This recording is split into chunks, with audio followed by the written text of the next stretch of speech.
Okay, well, today I'm going to talk about a topic fairly taboo in the world, but it's something I feel very strongly about because I'm a type of person who I have a very strong set of values and core beliefs, and I believe in myself and in my people. Therefore, I'm the type of person who's not shy from tackling difficult debates. Now, the world is definitely changed since I was a young lad, and we are seeing why. You can see it in our everyday world. When you go to the grocery store, if you live in a Western country, there's a good chance that if you look like me, you look around and you realize that there's more and more and more people who are around and out and about who just are not like you. They're not from this country. They're different, and it is a signal that there's something deeply wrong going on at the top echelons of our world. Now, if you look at the, different statistics and graphs, they're jarring. The percentages of, white peoples is going down everywhere. And it's mostly a case of they say it has a lot to do with, declining birth rates to death rates and percentages, but the biggest driver of this is unchecked, unmitigated immigration. Um, you could talk about sperm counts, you can talk about fertility and rates, but the mere fact of the matter is if you go to look at, the percentages, it's just there's more people intermingled with one another. And for, the European phenotype, there is just no place that we are, dedicated. Now, you go into a lot of Eastern European countries, countries like Russia and, the Slavic countries, and this is a country that's more for them only. And there's very little immigrants, there's very little other people of other ethnicities. So this is the kinds of things that you're dealing with. But you go to countries like USA, Canada, Australia, the Western European nations, and it's just like our country is no longer for us. And that's a serious issue. That's an issue that people are scared to get involved in, because of being labeled, some type of discriminatory. You know, these people all have countries that they can go to. They can go live in, wherever they, see fit. India has 1.3 billion people. China, 1.42 billion people. Billion of people in Africa, all over the country. South Asian countries, they can go and live in other countries. We can't. And that is a serious problem with immigration because, like, if you just keep bringing in these people, there's not going to be much of a, type of thing there. So it is a crisis, and it is a situation that many great scholars in the world just won't talk about because they're not going to risk their thing. Humanity in general has been, like, we're reaching that plateau of now there's just so many of us that things are going to start to go wildly out of control. We're not doomed, but what's sustainable? What is sustainable?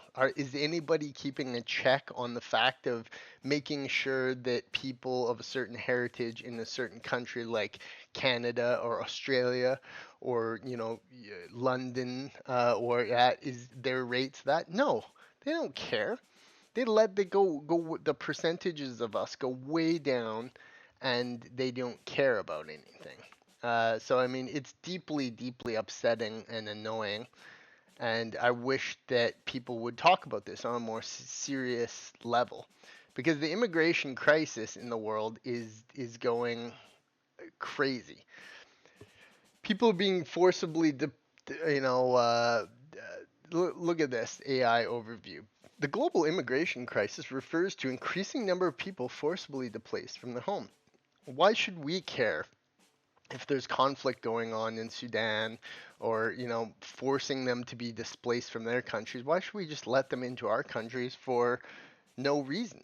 It doesn't make sense. It's very frustrating and annoying.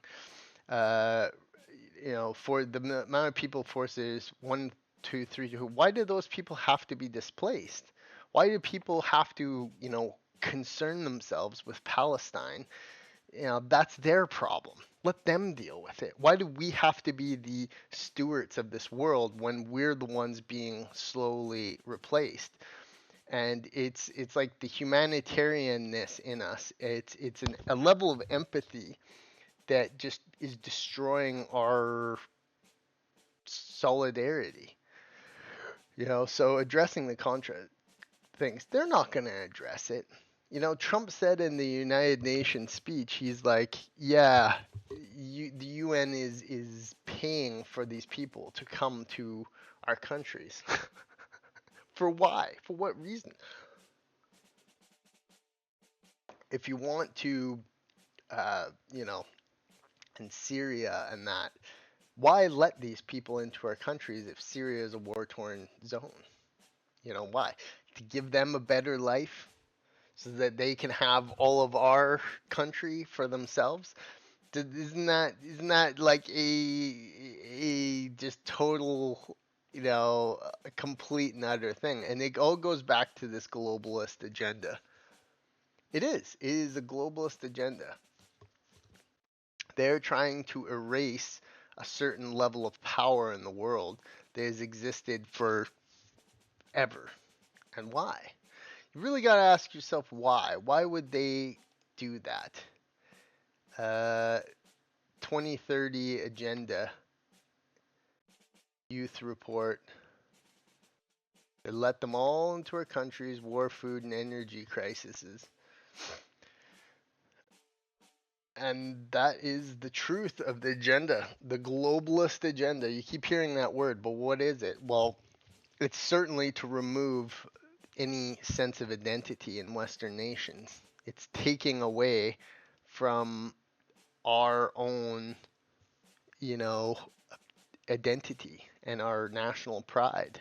They want to destroy it. Look at this guy. This guy's always coming up, and that's George Soros. They'll fund it. They don't care about their own peoples. They don't care about their own kind. They'll take anything they possibly can, and they use their money and influence to destroy opposition to their little schemes and plans for economy. So here's the thing: is that they would bring in millions and millions and millions of immigrants just to make extra money, just to flood the economy with workers, when on the street to street levels, Klaus Schwab doesn't care about some ghetto being swarmed with people from, third world war torn countries. He doesn't care. He doesn't give a shit about that. He'll just let them all in because he can make more money. This is the truth, and Trump is the one who's truly speaking out about this.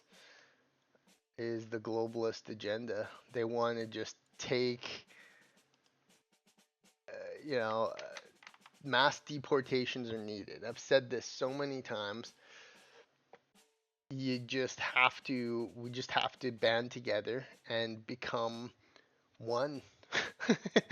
Because otherwise, if I go to have all these talks in my channel, YouTube channel, which is already hated by YouTube and shot way down the algorithm, probably because what I talk about these kinds of things, you know, I'll live my life speaking out about it. But if nobody gathers together to fight these kinds of things, you're looking at a 2040 situation where you're just like, there is no more United States, there is no more Canada, there is no Australia, there's no more Europe. These countries cease to exist because they've just been absorbed into the greater third world, pile of countries that are just war torn, ravaged by crime, ravaged by, destruction and economic crises. So you really go ask yourselves why this is not a conspiracy theory. One world government, world cashless currency, the one world, trying to end, nations like Scotland and European nations. They're so strong and proud and prospered for so long. They want to end that and have it all absorbed into one, because you remove the opposition, you remove all power. And then it becomes all the power is concentrated to one people, as opposed to all these separate nations. And I gotta hand it to the U.S. The U.S. is the one who's truly fighting back against this. The old Donald Trumpster himself, he's our vessel. We have to stay behind him.